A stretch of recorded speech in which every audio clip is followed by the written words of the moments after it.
Bonsoir et bienvenue à Equinox ce soir de ce lundi 29 mars 2021. Début mars de cette année, une vidéo devenue virale sur la toile montre des élèves du lycée bilingue de Kribi exhibant leur corps, laissant découvrir des parties intimes ou s'embrassant sans pudeur. Ce sont 14 élèves au total de la classe de terminale bilingue. Un conseil de discipline se tient et la décision est sans appel. Ils sont définitivement exclus de leur établissement scolaire. Dans le sillage de cette actualité, la presse révèle des cas similaires à Edea, Kumba, Yaoundé, Bafoussam et même Douala. On apprendra que 7 élèves ont été déférés au parquet d'Ekounou à Yaoundé. Ces adolescents étaient interpellés par la police. Ils entretenaient un réseau de consommation de drogue et se livraient à des pratiques sexuelles au quartier Eki à Yaoundé. Dernier rebondissement dans l'affaire du lycée bilingue de Kribi, certains journaux annoncent que les élèves exclus sont retournés à l'école, ce qui peut laisser croire que la décision de leur exclusion définitive a été annulée. Faux, retorquent certains confrères et surtout la cellule de communication du ministère des enseignements secondaires qui estime que la ministre a plutôt opté pour un accompagnement psychopédagogique des élèves exclus en créant, par exemple, une terminale spéciale. En quoi consistera donc cet accompagnement psychopédagogique? La MINSEC n'essaye-t-elle pas de trouver une issue de secours après cette mesure disciplinaire jugée trop difficile pour ces élèves-là? Quelle est la meilleure façon de régler ce type de dérive à l'école? Est-ce en faisant intervenir la police et la justice ou s'agit-il de l'exclusion définitive comme ça a été le cas au lycée de Kribi? Madame, Messieurs, à 20h, ce sera la grande édition du soir avec JBB, Ghislaine Berthe Bissaï. Après le journal, ce sera la deuxième partie de cette émission d'Equinox ce soir, le débrief, mais tout de suite, le fait du jour.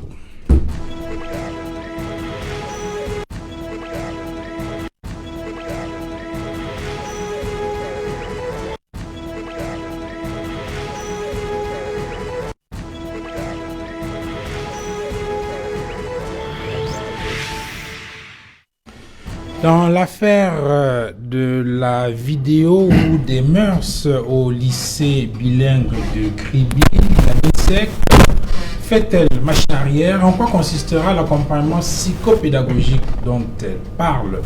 Pour en parler sur ce plateau, nous avons choisi de donner la parole à des techniciens d'éducation et des gens de la société civile. J'introduis tout d'abord Ernest Guindagnom. Bonsoir. Bonsoir. Merci infiniment d'être venu sur ce plateau. Merci aussi. Vous êtes syndicaliste, vous êtes membre d'un syndicat dénommé le Saint-Esprit. Oui, secrétaire général du Saint-Esprit. Voilà. Merci donc d'être venu sur ce plateau pour échanger avec nous ce soir. Serge-Henri Kelbé, bonsoir. Bonsoir Duval, bonsoir, c'est un plaisir d'être encore là ce soir et bonsoir à tous vos millions de téléspectateurs. C'est vrai que vous êtes en politique, mais vous êtes convié sur ce plateau ce soir davantage comme parent d'élèves. Tout à fait, voilà. Merci. Merci donc d'être venu. Docteur Fouda Bizzoa Sabine, bonsoir. Bonsoir Monsieur Fangwa. Et merci d'être venu sur ce plateau. C'est un plaisir toujours renouvelé de me retrouver dans votre joli studio. Vous êtes enseignante, vous êtes psychopédagogue, vous êtes enseignant au département de sociologie, de psychologie à la faculté de lettres et sciences humaines de l'université de Douala. Merci donc d'avoir accepté de venir échanger avec nous ce soir dans le cadre de cette émission d'Equinox ce soir. Raoul Lemopi, bonsoir. Bonsoir Duval et bonsoir à tous les autres copanélistes. Je me félicite de l'honneur que vous me faites, n'est-ce pas, me convient à cet apéritif intellectuel et j'espère être à la hauteur de la réflexion. Merci d'être venu. Raoul Lemopi, vous êtes enseignant de philosophie dans un lycée de Douala. Je commence avec vous, Serge-Henri Kelbé. On a entendu parler de cette vidéo qui a fait le tour de la toile début mars. C'est vrai que on parlait du lycée bilingue de Kribi qui avait déjà défrayé la chronique quelques jours auparavant avec l'histoire du porte-monnaie magique. Il y a eu donc ces élèves qui ont fait circuler sur la toile cette vidéo exhibant leur partie intime entre autres. La décision a été sans appel. Le conseil de discipline s'est tenu et les élèves ont été exclus On a rappelé tout à l'heure dans le sommaire de cette émission que ce n'était pas le seul cas. Il y a eu d'autres cas qu'on a enregistrés dans plusieurs villes du Cameroun. Il y a d'ailleurs un cas qui a défrayé la chronique, celui de Yaoundé, où des élèves ont d'ailleurs été interpellés par la police et ont été traduits en justice. Tout à fait. Dans le cas du lycée de Kribi, on a reçu un texte de la communication du ministère de l'enseignement secondaire qui indique que, contrairement aux informations qui ont circulé, que certains journaux ont véhiculé faisant état de ce que ces enfants exclus étaient retournés à l'école, il n'en est rien. Le ministère a opté pour un accompagnement psychopédagogique. Avant, je donne la parole peut-être au docteur Pizzo. De façon globale, quelle est la lecture que vous faites, n'est-ce pas, de ce nouvel épisode dans cette affaire de sextape au lycée de Kribi? Oui, déjà merci bien sûr. Tout à fait, merci de me passer la parole déjà en premier. Écoutez, je pense que vous et moi, nous avons déjà eu à épiloguer sur un autre plateau de cette question que moi j'estime être d'abord de la première responsabilité des parents. C'est-à-dire que quoi? Lorsque vous vous avez des enfants, vous avez un rêve pour ces enfants.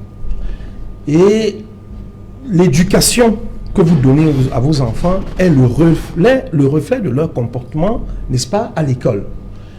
Pour ma part, il est hors de question qu'un enfant qui a été, n'est-ce pas, à l'abri de cette forme de violence à la maison puisse se comporter de la sorte avec ses camarades à l'école.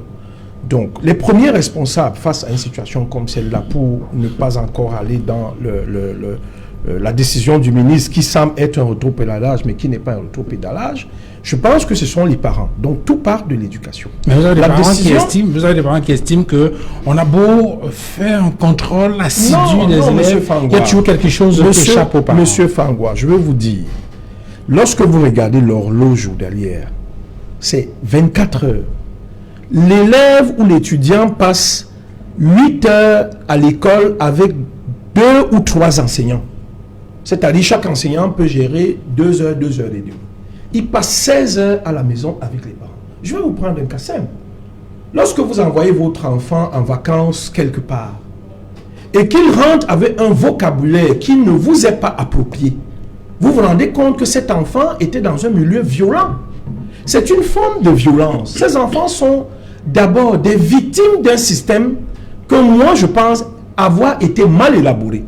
Parce que l'éducation, n'est-ce pas, qu'on essaye d'administrer à nos enfants depuis une certaine décennie n'est pas celle que nous avons reçue dans les années 70-80. Je ne suis pas si vieux. Mais je pense qu'à l'époque, on avait des cours de morale, d'instruction civique, et les parents savaient que quand ils confient leurs enfants à des instituteurs, vous choisissez l'école parce que vous avez le background, vous avez, n'est-ce pas, l'écho de cette école.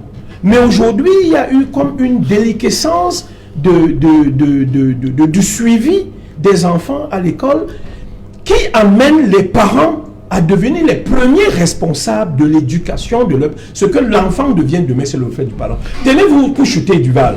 Lorsque vous voyez dans la rue, à 7h30 du matin, un enfant de 3 ans qui n'a pas la hauteur du premier pare-choc de la SUV qui passe en route, avec un bout de pain de 100 francs bien chargé, il va à l'école, il a 3 ans, 2 ans et demi, sans son parent.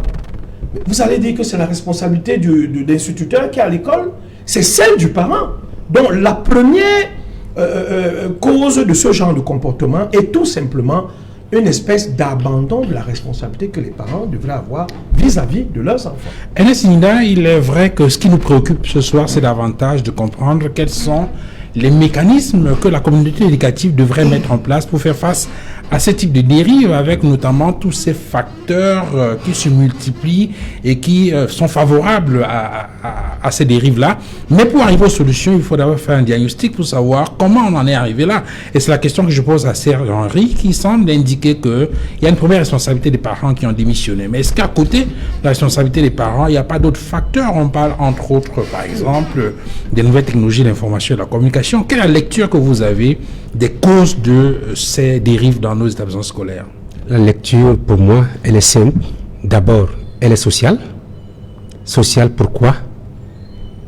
Il a évoqué tout à l'heure que quand il était jeune, il y avait des mécanismes qui amenaient les gens à être sérieux. Oui, mais ça, c'est Et je me rappelle, 40 ans, ça ne fait rien, mais je reviens quand même pour dire que, M. Fangwa, quand je marchais en route, j'étais l'enfant de la société. Je n'étais pas l'enfant de mes parents seulement. Aujourd'hui, avec les nouveaux paradigmes qu'on nous impose, l'enfant a tendance à appartenir uniquement à son parent. Vous touchez un enfant en route qui fait ce qui ne va pas, c'est son parent qui vient vous attaquer. Nous avons signé les accords de Maputo et consorts. Parfois, on signe les accords sans savoir où est-ce qu'on va. On a dit pas de chicotte à l'école, pas de violence, pas de ceci pour l'enfant. L'enfant est devenu un roi. Dans une société africaine comme la nôtre, les gens ont programmé la mort de la société africaine. Et nous avons signé, nous avons dit oui. Les enfants sont abandonnés à eux-mêmes parce qu'ils sont devenus des petits rois. Nous devons assumer. On ne peut pas parler fort à un enfant. À l'école, le maître, l'enseignant, l'éducateur ne peut rien dire à l'enfant. Je veux vous raconter une anecdote. Je donne cours dans une classe. Un élève d'une autre classe vient perturber. Terminal D, je donne cours de philosophie. Et quand je réagis violemment, dans un établissement que je ne veux pas citer, le principal m'a livré. Parce que le parent est venu le lendemain avec un mandat d'amener du procureur. À l'école? À l'école. Et le principal me demande d'aller me mettre à genoux devant mon élève. Non, c'est pas vrai. En classe de terminale. Non, c'est pas vrai. Je vous dis ce qui est vrai. Je n'ai pas envie d'inventer. Et vous voyez tout ce schéma. Pourquoi? Parce que le principal est dans les bonnes grâces du parent. Il faudrait qu'il montre au parent, non, je suis de ton côté. Cet enfant insolent, que doit-il faire? Les uns on défend le téléphone à l'école, mais cet enfant venait avec le téléphone à l'école. Je dis que c'est un problème social. À partir du moment où nous avons ouvert les vannes à tout, la société n'a plus de même mise sur nos enfants. Ça veut dire, c'est une sonnette d'alarme qui est très forte pour dire, il faut repenser l'éducation de nos enfants. Il faut penser encore, P-A-N-S-E-R, la société aujourd'hui, parce que nous, sur le terrain, M. Lemon-Pierre là et moi, ce que nous vivons dans les salles de classe, à l'école, dans la rue, comme il l'évoquait tout à l'heure, c'est dégueulasse. 2, il y a comme une certaine un snobisme des parents qui veulent que l'enfant aille à l'école à 2 ans, à 3 ans. Des parents qui veulent que l'enfant parte de la CIL pour le CE1, du CE1 -1, -1, 6e, 6e, 4e, 4e, seconde terminale. Chaque classe a quelque chose d'important pour l'éducation d'un enfant. Si ce n'est pas intellectuel, c'est social, c'est telle chose, sagesse et consort. Quand on fait tous ces bons, les enseignants complices, les parents complices, qu'est-ce qu'on veut? Alors, Raoul Mopi, lorsqu'on écoute les intervenants sur le plateau, on voit très bien qu'il y a une première responsabilité qui est celle des parents, et les enseignants, eux, étant pratiquement coincés entre le marteau et l'enclume, ont choisi visiblement la solution la plus facile. Dès qu'un enfant est indiscipliné, on le renvoie. Est-ce que l'exclusion définitive n'est pas une sorte de fuite en avant? Alors je pense que tu vas vous poser une question qui est très importante. Vous allez me permettre de faire une petite virgule par rapport à ce que mon frère, collègue et ami, M. Yinda, a eu à dire. Et pour dire simplement que ce soit dans les collèges privés ou dans les lycées, de plus en plus avec notre société qui est devenue véritablement néolibérale, une société marchande, les élèves passent beaucoup plus pour être des clients en lieu et place d'élèves tels que nous les avons connus autrefois. Et en tant qu'ils sont les clients, les proviseurs et les fondateurs sont simplement ceux qui tirent à plus-value. Et je ne pense pas que dans notre économie marchande, où le client est roi, on peut penser que le vendeur peut être quelque chose. En fait, ce qui se passe est très sérieux. Je vais répondre à votre question. Mais quand même pour faire remarquer qu'à la faveur des programmes d'ajustement structurel, on a vu de manière lapidaire comment plusieurs parents ont eu à perdre leur emploi. Certains fonctionnaires, ou bien l'immense majorité, ils ont eu à voir les salaires coupés par 2, par 3, par 4, ainsi de suite. Et la femme, qui était en vérité la gardienne de la maison, qui se chargeait d'encadrer, qu'elle soit lettrée, entre guillemets, ou pas, les enfants s'est retrouvé dans le marché de l'emploi. Du coup, l'enfant s'est trouvé seul. Et c'est pour cette raison que je donne raison aux uns aux autres quand ils parlent, n'est-ce pas, de la civilisation de l'enfant roi. Et je crois que la question que vous posez touche un problème très sérieux, celle de la décision de Madame la ministre des Enseignements secondaires, Nalova Lyonga, qui, dans un premier temps, a choisi d'exclure les enfants du lycée du Kribi. On va simplement se demander, est-ce que si Lyonga elle-même, s'il lui arrivait, par exemple, de punir ses enfants, il devait les taper, les balancer dehors, aller vous promener, tout ça. Moi, je crois qu'il y a ce qu'on appelle la réciprocité, n'est-ce pas, dans les actions que l'on pose. Et en bonne mère de famille, vous savez, cela fait relativement 2 semaines, j'ai débattu sur des questions similaires avec nos collègues de la radio pour faire comprendre que la décision de Madame la ministre était malheureuse et désolante parce que la finalité première de l'école. Quelle décision? C'est la décision première. Non, c'est le préfet, qui a exclu les enfants. Madame le ministre a plutôt été, je peux dire, bon, je ne peux pas appeler ça compatissant, mais elle a le cœur d'une mère. Elle a essayé de sauver l'année académique. On exclut les enfants, dans le cadre d'un conseil de discipline au sein d'établissements scolaires, conseil dirigé par le chef d'établissement. Voilà. Je veux en venir. Parce que vous savez, il y a eu, n'est-ce pas, une sorte d'avalanche de situations. Parce qu'il y a eu Kribi, il y a eu Kumba, il y a eu ci, il y a eu ça. Et nous savons que Madame le ministre a demandé, dans ce cas, qu'on exclue les élèves. Je ne pense pas que nous devons venir ici, n'est-ce pas, faire la langue de bois. Et je crois que c'est sur la radio Equinox que moi j'ai eu à dire que c'était une situation malheureuse. Que ce soit le préfet qui demande d'exclure les élèves, je ne comprends pas de quel droit. Je crois quand même qu'il y a non seulement un code disciplinaire, c'est un règlement intérieur. Il y a un règlement intérieur, c'est vrai. Il y a la Mais c'est l'application stricte de ce règlement intérieur. Je suis en train de revenir. Il y a le règlement intérieur, c'est vrai. Il y a la communauté éducative, c'est vrai. Il y a aussi la fonction première de l'école.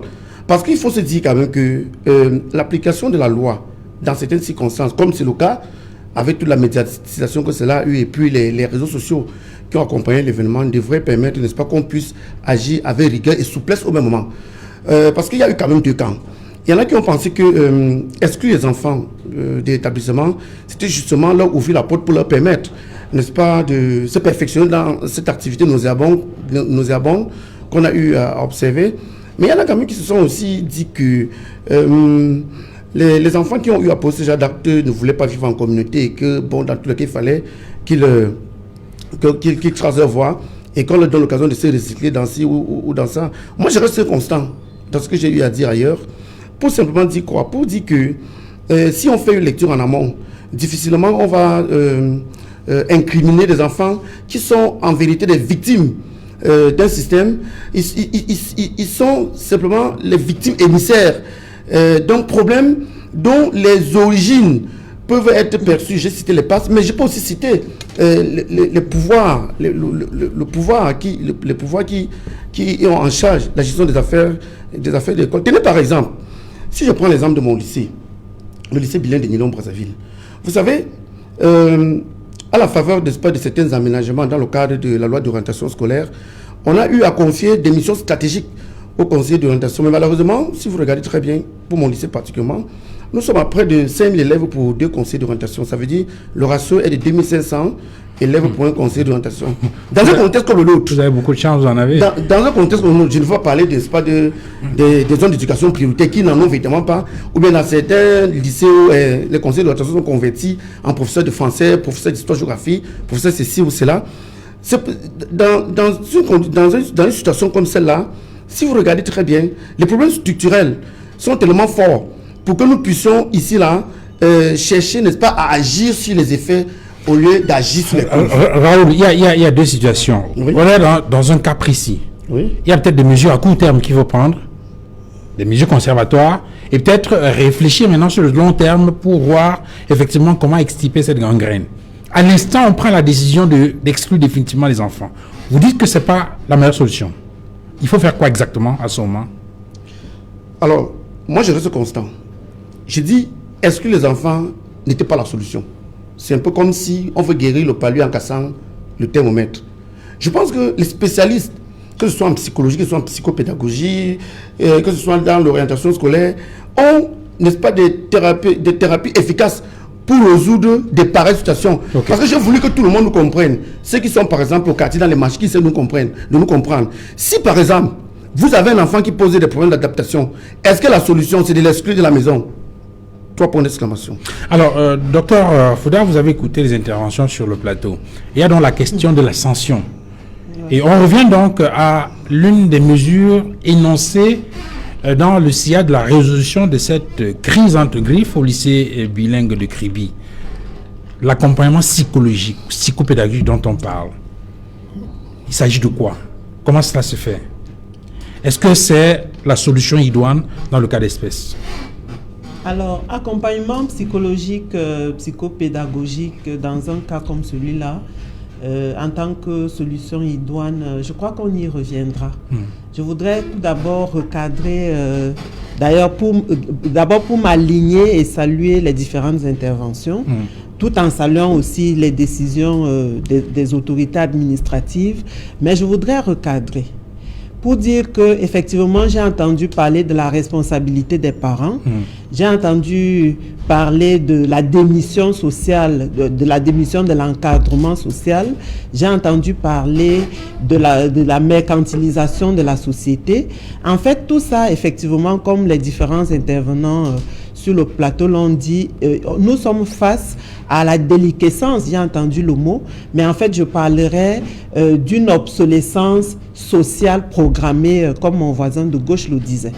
Alors, quand on parle d'obsolescence programmée, ça veut dire que, en réalité, nous faisons semblant, de manière structurelle et de manière, je veux dire, stratégique, nous faisons semblant d'envoyer des enfants à l'école, de leur apporter du suivi, de leur acheter des gadgets, de les nourrir, de respecter leurs droits, de faire tout ce qu'on peut imaginer dans le cadre de l'encadrement des enfants, mais sans pour autant toucher du doigt l'essentiel. C'est quoi l'essentiel? L'essentiel, c'est ce qui est écrit dans les fondamentaux de l'éducation au Cameroun, à savoir que le système éducatif camerounais contribue à forger, à mouler un citoyen modèle, j'ai envie de dire, pour la société camerounaise. Alors, ce citoyen modèle, avec quels moyens est-ce qu'on le moule?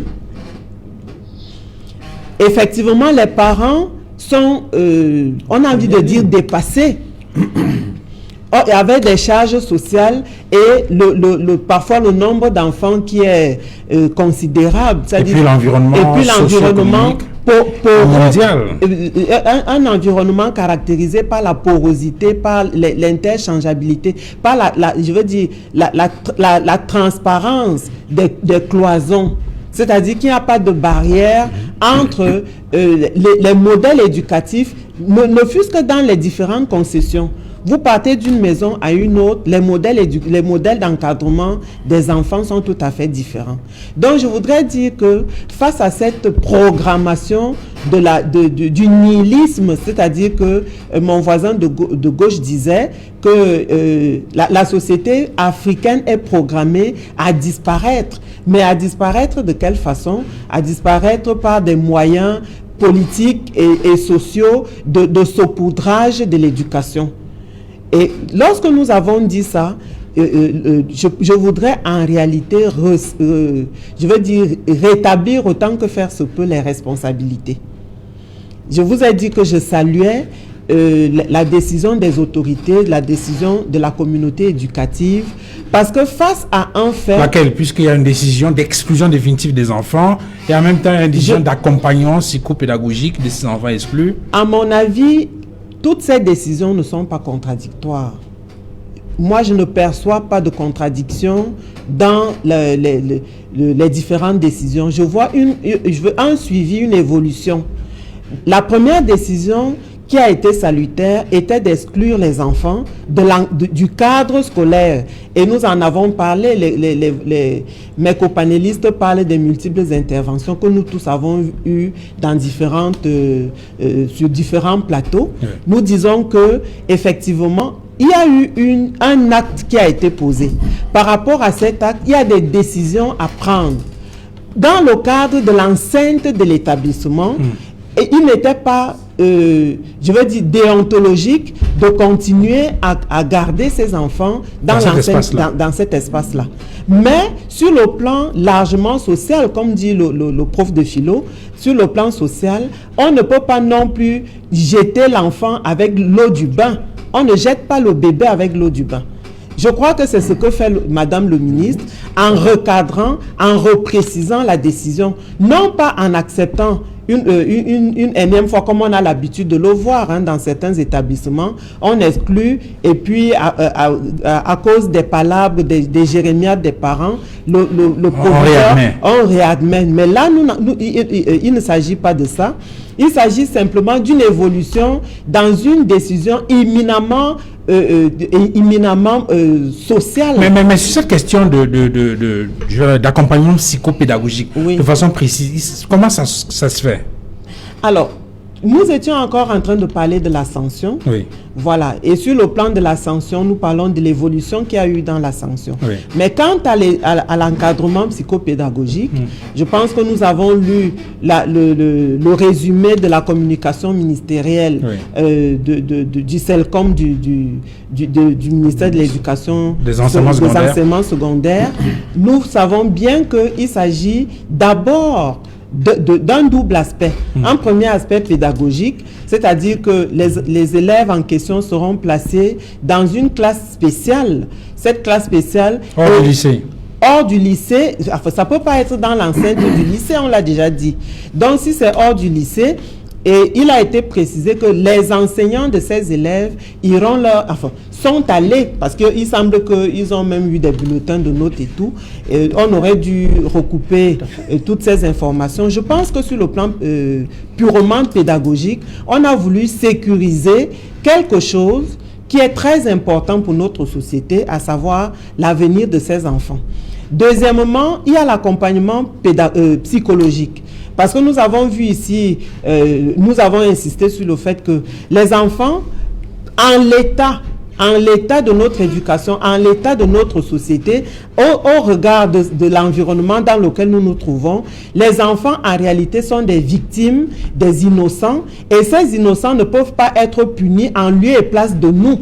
Nous, en tant qu'encadreurs, nous, en tant qu'enseignants, nous, en tant que surveillants généraux, nous, en tant que communauté éducative et communauté familiale. Donc, je pense que sur le plan psychologique purement, il y a d'abord l'accompagnement en termes de reconnaissance de la gravité du geste posé. Donc, cette reconnaissance de la gravité du geste posé amènera une prise de conscience chez l'enfant. Et après, il faudra l'accompagner pour qu'il puisse retrouver la norme. Mais, alors, parlons de normes, il faut bien établir de quelle norme il s'agit. Il faut que l'enfant ait des repères, qu'il ait des modèles. Et quels sont les modèles de l'enfant aujourd'hui? Bonne question. Sur cette question-là, Serge-Henri Kelbé, de façon concrète, est-ce que vous voyez comment cela va se faire? Non, Duval, écoutez, je pense que la décision du ministre est une décision prise après certainement un conseil ministériel et une décision certainement mûrement réfléchie. Il était question ici, n'est-ce pas, de sauver l'année académique de ces enfants. Parce que là, on dit qu'on va créer une terminale spéciale. C'est facile à faire. Pour ces élèves-là. J'ai déjà compris, Duval. Et puis les enseignants iront dispenser des cours là-bas. Duval, c'est faisable. C'est faisable. Dans la mesure où vous ne pouvez pas me dire que parce que vous avez pris une grossesse à 15 ans, que vous ne serez pas docteur ou ingénieur. On connaît plusieurs dames ici dans la République qui ont fait des maternités accidentellement à 15, 16, 17 ans et qui sont des grandes femmes aujourd'hui dans cette République. C'est des erreurs qui arrivent parce que ces enfants sont, comme le docteur a dit, victimes de notre société. Une classe comme celle-là, spéciale, d'abord, ils auront les mêmes cours, ils auront tous les cours qu'on doit faire en classe de première ou de terminale, et certainement, ils auront un ou deux autres modules avec un suivi et des consignes des parents qui seront donnés pour qu'ils essayent de revenir à la normale, parce que les actes que nous voyons ou que nous avons vus sont des formes de violence. Duval, la violence n'est pas seulement physique. Cette violence peut être verbale. Donc, ces enfants sont violentés dans l'acte qu'ils posent sans savoir. C'est-à-dire, ils sont en train de se souiller dans leur jeunesse sans savoir que demain, quand ils grandiront, ils auront besoin d'avoir une image assez propre. Ne me dites pas aujourd'hui que, parce qu'on a parlé de l'affaire Nathalie Nkoa, que sa vie est gâchée. Non. Donnons-lui une chance. Elle a sa chance. Je pense que c'est une opératrice économique. Aujourd'hui, déjà qu'elle n'était pas étudiante. Mais ces étudiants sont regardés du même œil. C'est-à-dire, on les voit, c'est des souillures. Mais autant que non. Les parents sont les premiers à devoir se ressaisir et dire c'est pas digne de l'éducation que nous voulons vous donner, parce que nous avons un rêve pour vous, c'est de faire de vous des hommes, des citoyens modèles, tels que le docteur l'a dit, et des gens qui auront leur place dans la société avec vraiment une fierté de l'être. Donc pour ma part, Duval, il faut essayer de prendre la décision de Madame le ministre comme la décision d'une mère ou d'un parent qui veut sauver l'année académique de ses enfants. Aujourd'hui, nous sommes en pleine pandémie. Je vous assure, Dival, par rapport à cette pandémie, on veut sauver des vies. Mais si on dit aujourd'hui que l'année académique s'arrête là, au deuxième trimestre, beaucoup de parents seront mécontents. Alors, Ernest Inda, sur l'opérationnalité de cette mesure-là, vous représentez ça. Si je reste sur le cas que vous avez évoqué tout à l'heure, c'est vrai que c'est pas risible, mais on vous a demandé de vous mettre à genoux. Vous avez demandé de vous mettre à genoux devant un élève. Alors, et puis plus tard, on fait un peu de fiction. Hein. Cet enfant-là, peut-être il est renvoyé à l'établissement et puis on vous demande après d'aller lui dispenser des cours, je sais pas, dans un truc non loin de là. Vous représentez ça, c'est possible? Bon, le schéma, je ne peux pas dire oui ou non, parce que le schéma est complexe. Il est complexe comment? D'un côté, il y a parfois des affinités, comme ça, un amour incestueux, pas dans le sens du mal, hein, entre les élèves et les enseignants. Ça veut dire qu'un enseignant qui a un peu du cœur peut dire « Ah, je continue à éduquer. » Malgré tout. Parce qu'il y a l'instruction d'un côté, l'éducation de l'autre côté. Il dit « Je continue à éduquer malgré tout. » Donner une nouvelle chance à quelqu'un d'autre. Mais si quelqu'un était blessé dans sa sensibilité et qu'il estime que ce n'est pas normal et qu'on lui dise d'aller donner cours, il peut aller et tous les programmes et projets qu'on a mis sur pied, il va les détruire. Ça vous donne ça, c'est dans votre cas. Maintenant, dans le cas où ce qu'on envoie ne doit pas nécessairement être ce que leur donne cours. Qu'est-ce qu'on voudrait faire ces enfants? Et quel est l'enseignant qui est capable de le faire? C'est la question. Parce que tous ne sont pas suffisamment outillés. Parce que ça devient un sujet délicat. Comme docteur Sefouda disait tout à l'heure. En même temps, il faut sauver les enfants sur le plan académique, il faut sauver les enfants sur le plan psychologique. Surtout que il faudrait faire quoi? Ces enseignants qu'on y envoie doivent être choisis parmi les enseignants, ceux qui ont le cœur, ceux qui ont un mental capable d'entrer dans le projet de sauver ces enfants. S'ils n'ont pas ce profil, ils vont aller gâter ce qu'on aura. Mais est-ce que cette mesure va être appliquée à tous les élèves du Cameroun qui sont retrouvés dans la même situation? Parce qu'on a parlé du lycée de Kribi, hein? Il y a d'autres cas. On a parlé du Douala, des DEA. Duval, c'est pour ça que pour prendre une solution à long terme, c'est à la maison qu'il faut commencer à agir. Parce que toute solution qu'on prendra au niveau de l'école sera une solution superficielle. Oui, là, il y aura de long terme. Mais maintenant, on est en train de parler de sauver l'année scolaire. Et je rappelle que dans le cas de ces enfants-là, ces 14 élèves du lycée de Kribi, par exemple, pour rester sur cet exemple-là, on a écouté le proviseur qui disait que c'était la fine crème du lycée. C'était les meilleurs élèves qui, depuis 6e, n'avaient jamais repris aucune classe dans ce lycée-là. Il était question de les sauver. C'est une classe où on attendait 100% en même temps au baccalauréat. Aussi, Duval, il y a une chose qu'on doit reconnaître. Hein. On n'a pas de sociologue ici. Mais on dit souvent que la masse est bête. Hein. Il y en a qui ont fait peut-être par suivisme. Il y en a qui ont fait peut-être par... Si on peut analyser, on fait la casuistique ici, on va trouver que c'est la masse qui a fait. Mais dans cette masse-là, il y a des choses qui ont motivé cela. Va-t-on sacrifier tout ce monde-là pour ça? Ça, c'est la première question. Maintenant, si vous voyez, ils l'ont fait à Kribi. Si on le refait à Ngaoundéré, à Tchang, à Bourmakak, on va faire comment? C'est encore une autre question. On ne souhaiterait pas que cela soit généralisé, qu'on se limite à ce qu'on a là. Mais je crois que l'État, le gouvernement ou le ministère pose un problème régalien en disant tout citoyen a droit à l'éducation, ces enfants-là sont en train de fauter avec les mesures que je viens de suivre là tout à l'heure, qui sont les meilleurs élèves du lycée, qui ont commencé depuis la 6e, ça montre quelque part que aussi, le lycée, sans me tromper, est interpellé, a échoué quelque part. Parce qu'on peut pas avoir les élèves formés depuis la 6e et qui arrivent à ce point-là, il y a problème. S'il y a problème, le lycée est interpellé. Et si on pense à cette mesure de les accompagner, ce n'est qu'une bonne mesure. Parce que, je veux être un peu pasteur, le royaume des cieux, on est fier d'une seule brebis convertie que de 99 justes. Si on peut sauver cela, ils peuvent aider le Cameroun. J'ai vu des enfants, dans leur orgueil, qui ont mal fait. Moi, je suis sorti d'un quartier très difficile, à Nouvelle. J'allais voler avec mes amis du quartier. Mais parce que papa était sévère et maman, quand on allait prendre les choses, tout ce que je prenais, je ne pouvais pas aller amener à la maison. Je vendais à mes amis, vite. Pourquoi que papa, parce que papa me dit, amène-moi là où tu as pris ça. Le son de cloche sonne dans la conscience, papa n'aime pas ça. J'ai été sauvé. Ça veut dire que si on met ses enfants dans ces conditions, ils peuvent même être des modèles et des conseillers pour d'autres demain. Raoul Obi, sur l'opérationnalité de cette mesure, je vous ai vu sourire tout à l'heure en écoutant les autres. Vous voyez, depuis je suis en train de rire parce que vous croyez que c'est pas j'ai une autre manière d'appréhender ce problème. Vous savez, je parle pour être compris par l'immense majorité des personnes. C'est un peu comme si on est en train de nous dire que dans votre maison, il y a un enfant qui pose des problèmes d'adaptation. Vous le retirez de la chambre de ses soeurs ou de ses frères. Vous improvisez un magasin quelque part. Vous le cloîtrez là-bas. Qui est un marabout, un féticheur. Oui, ça peut marcher, ça dépend de ce qu'il va faire. Un exorciste, vous le ramassez là, vous venez le placer. Mais les parents qui font ça, bon, les autres, les enfants. Pour être un peu plus sérieux. Il y a la perception que la maison, la famille aura de ce genre d'enfants.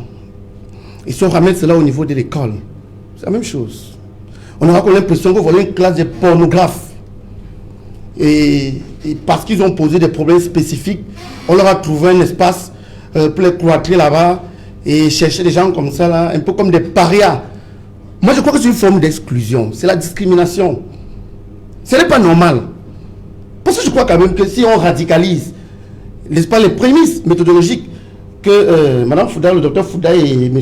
Kelvin ont eu à poser, on arrivera à des conclusions différentes. Parce que justement, quelle est la vocation de l'école? Et si on considère que l'école n'est pas une institution métasociale, vous pensez que ceux-là, qu'on pose comme les purs, qui sont dans les autres salles, les classes là, ils n'ont rien à se reprocher du point de vue du comportement? Moi, je ne perçois pas le problème de cette manière. En même temps, on peut faire comme si on n'avait rien fait. Je crois que le problème est compliqué, mais la manière de le résoudre peut permettre que on suive des pistes, n'est-ce pas, particulières, pas dans le sens, n'est-ce pas, de créer des salles de classe où on met X, et si c'est en Gaon, on se pose, on met Y là-bas, si à Kumba, c'est X ou c'est Y. Moi, je reste convaincu qu'il y a ce qu'on appelle les thérapies de masse. Les thérapies de masse. Les thérapies individualisées qui frisent un peu l'exclusion, dans ce cas de figure, peuvent contribuer à frustrer davantage ceux qu'on veut arracher, n'est-ce pas, de la perdition. Parce que si moi je suis à leur place, tout le lycée saura que dans la classe là, c'est les pornographes. Mais la classe n'est pas au lycée. Je me dis qu'ils doivent assumer quand même. Non, tout le lycée saura que voilà les pornographes. Mais même si on les garde dans le lycée, c'est la même chose, non? Monsieur Duval, comprenons-nous. Tout le lycée saura que voilà les pornographes. N'est-ce pas? Si on ramène au lycée, l'option simpliste sera de dire que ils vont venir contaminer les autres. Que les autres sont comment? Moi, je reste sur un postulat simple. Ayons le courage de le dire aujourd'hui. Nous sommes tous les pédagogues. Nous sommes les parents. L'école, aujourd'hui, influence à moins de 10% aujourd'hui la transmission des savoirs. L'école n'a plus le monopole de la transmission des savoirs. Il y a les revues, il y a les journaux, il y a les médias, il y a la publicité, il y a les réseaux sociaux. Et s'il faut arriver à un niveau où on pense que les enfants sont devenus des féticheurs, que c'est sur leur tête que repose La construction de la société, c'est se tromper. Mais Raoul, sur cette mesure, précisément, il semble que l'objectif, c'est davantage de sauver l'année scolaire pour ces enfants. Moi, je crois plutôt que il faut ramener ces enfants dans les salles de classe. Et penser plutôt des stratégies de communication de masse. D'abord, convaincre ces enfants qu'ils ont fauté, mais ils ne sont pas perdus. Les excuses de la société seraient plus préjudiciables pour eux, n'est-ce pas, que de les ramener auprès des autres. Parce que si on... Oui, allez-y. Oui, parce que si je veux emboîter le pas à M. Yinda, qui a fait comprendre que il y en a parmi eux qui sûrement ont posé l'acte par effet de mode. Mais il y a la conscience de chacun. Il y en a qui, pendant ce temps, cet espace vide, ont clairement pris conscience, n'est-ce pas, de la gravité de l'acte qu'ils ont posé et qui n'ont pas eu besoin, n'est-ce pas, des décisions du ministre pour s'amender pour eux-mêmes. Très bien. Rapidement, en une minute, Dr Fouda, une réaction sur ce tour de plateau avant qu'on ne retrouve Ghislaine Berthe-Bissaye. Alors, je crois que nous sommes en train de complexifier un problème qui n'en était pas autant au début, parce que c'est vrai qu'il y a la notion d'acteur bienveillant face à une situation de déviance ou de criminalité. Il y a un acteur bienveillant. On peut reconnaître qu'il y a des élèves qui ont eu un effet de suivisme, qui sont allés, qui étaient spectateurs, qui étaient curieux. De toute façon, on a déjà eu le temps, sous d'autres occasions, on a eu d'autres occasions d'en parler. Mais je voudrais dire qu'il faut qu'on rétablisse les responsabilités. Ce dont il s'agit ici, ce n'est... nous ne sommes en train de juger personne. Il y a des faits et les faits sont têtus. Alors, qu'on dise que les élèves qui ont été sous le coup du règlement intérieur peuvent continuer à rester à l'école. Je ne sais pas quel est le signalement. Voilà, alors, on va revenir sur cette question derrière le journal de 20h. La première partie de cette émission d'Equinoxe ce soir s'achève à l'instant. Nous retrouvons tout de suite Ghislaine Berthe-Bissaye pour la vitrine du 20h. Ghislaine Berthe, bonsoir. Bonsoir à vous Duval Fangwa, bonsoir aux téléspectateurs d'Equinoxe Télévision. Au menu du 20h, la colère des populations de Marois 2e après la démolition de leur maison d'habitation. Les autorités administratives les accusent d'avoir bâti sans titre de propriété. Et Duval, nous parlerons également de la réadmission des 14 élèves qui avaient été exclus au lycée bilingue de Kribi pour pratique de pornographie. Le ministre des Enseignements secondaires, le professeur Nalova Lyonga, a décidé de créer une terminale bilingue spéciale pour leur encadrement. Vous l'écouterez dans le 20h. Et enfin, Duval Fangwa, nous parlerons de cette cabale contre Afriland First Bank, la filiale du Congo. 2 ex-employés accusent cette banque de blanchiment de capitaux et de corruption, des dénonciations dénuées de tout fondement pour des citoyens congolais qui ont été condamnés à mort par leur justice pour faux et usage de faux. Duval Fangwa. Voilà, Ghislaine Berthe-Bissaye, on vous retrouve donc dans quelques minutes pour la grande édition du journal de ce soir. Quant à nous autres panélistes, nous vous retrouverons après le journal de 20h dans la deuxième partie d'Equinoxe ce soir, le débrief.